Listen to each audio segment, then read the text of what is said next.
जयाचा जनी जन्मनामार्थ झाला, जयाने सदा वासनामात केला.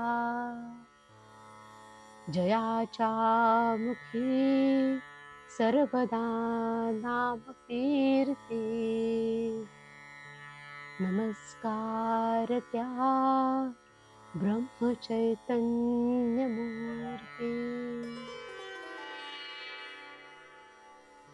श्रीराम समर्थ. खरंच नामाची प्रचिती येते का? नमस्कार सज्जन हो. आज दृष्टांत आणि अनुभव यातून आपण नामाची खरी शक्ती जाणून घेऊया. काही वेळा अशा घटना कानावर येतात की आपल्याला वाटतं या जगात संत नाहीतच का? पण या जगात संत नाहीत असं नाही. संत आहेत, पण आपल्याला त्यांना ओळखता येत नाही. खरे संत हे आपली तात्पुरती नड भागवत नाहीत. आपल्याला सांगितलं तर नामस्मरणासारखं साधन सांगतात. शिवो भूत्वा शिवम यजेत, म्हणजे साधू बनूनच साधूंना ओळखता येतं. साधूंना ओळखण्यासाठी आपल्या अंगी थोडी तरी साधूची लक्षणं असावी लागतात. पण या इन्स्टंटच्या जमान्यामध्ये आपल्याला सगळंच इन्स्टंट हवं असतं. आणि मग हा समाज भोंदू बाबाबुवांच्या मागे लागतो. अशा बाबाबुवांच्या मागे लागून स्वतःची उन्नती करण्याच्या ऐवजी आपण अधोगती करून देतो. त्यापेक्षा देहात नसलेले पण संतारूपाने अधिराज्य गाजवणारे ब्रह्मचैतन्य गोंदवलेकर महाराजांसारख्यांचा अनुग्रह घ्यावा. जे का रंजले गांजले त्यासी म्हणे जो आपुले, तोची साधू ओळखावा देव तेथेची जाणावा. कशाच्या तरी अभावामुळे कोणाच्या तरी प्रभावाखाली येऊन कळत नकळतपणे जर काही चुकीचं आपल्या हातून झालं असेल तर माझ्या सख्यांनो, मुलींनो, माझी तुम्हाला नम्र विनंती आहे की तुम्ही ती विसरा, स्वतःला माफ करा आणि नवीन आयुष्य सुरू करा. अर्थात हे आघात पचवणं वाटतं तितकं सोपं नसतं. त्याचं प्रायश्चित्त तर घ्यावंच लागतं. संसार दुःखे दुखावला, त्रिविध तापे पोळला, तोची अधिकारी झाला परमार्थाचा.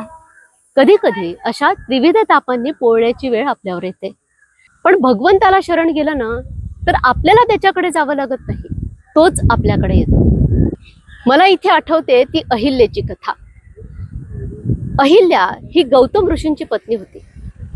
एकदा इंद्र गौतम ऋषींच्या वेशात आला आणि तिला त्यांनी फसवलं.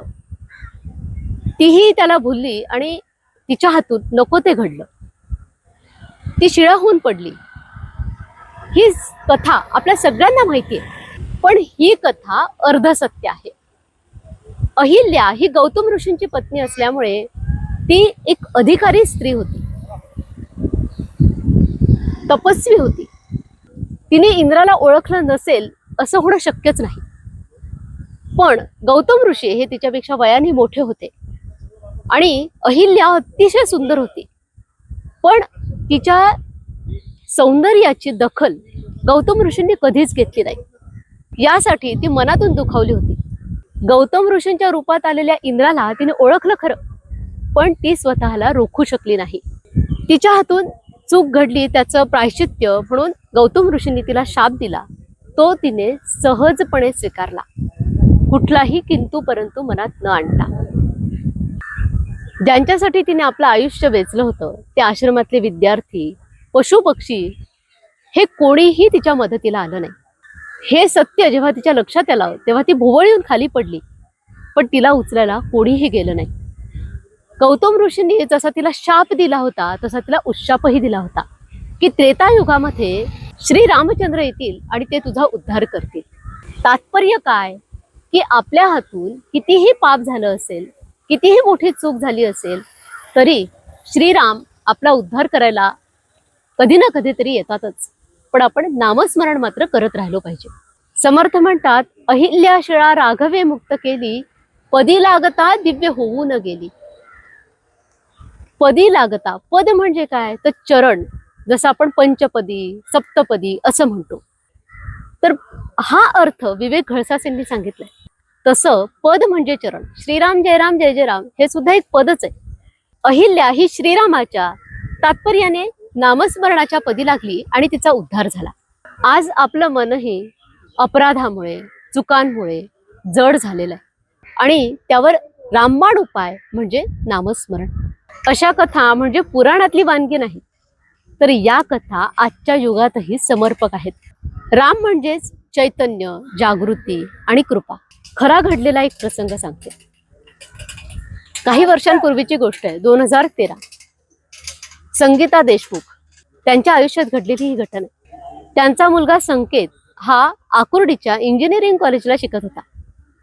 एक दिवस दुपारी 1 वाजता त्यांना फोन आला की तुमचा मुलगा लोकलमधून पडला. त्या हादरल्या. त्यांना काय करावं ते सुचेना. त्या तेव्हा आपल्या पतीसोबत आणि सासूबाईंसोबत फलटणला राहत होत्या. ही बातमी आजूबाजूच्यांच्या आणि नातेवाईकांच्या कानावर गेली. घरासमोर खूप गर्दी जमली. सगळेजण त्यांना धीर देत होते. गर्दीत त्यांच्या पाठीवर कोणीतरी हात ठेवला आणि म्हणालं की संकेतचा चेहरा दिसेपर्यंत श्रीराम जय राम जय जय राम जप कर. आणि त्यांनी खरंच तिथून जो जप सुरू केला तो पूर्ण रस्त्याभर त्या जप करत होता. प्रवासामध्ये त्यांच्यासमोर एक व्हॅन होती आणि त्या व्हॅन मध्ये श्री गोंदवलेकर महाराज आणि एकीकडे स्वामी समर्थांचा फोटो होता आणि खाली लिहिलं होतं, भिऊ नकोस, मी तुझ्या पाठीशी आहे. या वाक्याने त्यांना खूप धीर आला.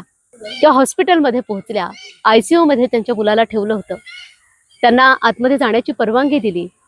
तेव्हा त्यांचा मुलगा हसत हसत त्यांना म्हणाला की आई, मला कोणीतरी झेललं. त्याला कोणी झेललं हे संगीताताईंना पटकन लक्षात आलं. त्याला झेलणारे दुसरे तिसरे कोणी नसून त्यांचे सद्गुरू श्री ब्रह्मचैतन्य गोंदवलेकर महाराज होते हे त्यांना लक्षात आलं. आपल्या मुलाला बघितल्यानंतर तो 5 तासाचा प्रवास, तो धो-धो पाऊस हे सगळं त्या विसरल्या. संकेतला साधं खरचटलं सुद्धा नव्हतं. तो सही सलामत होता.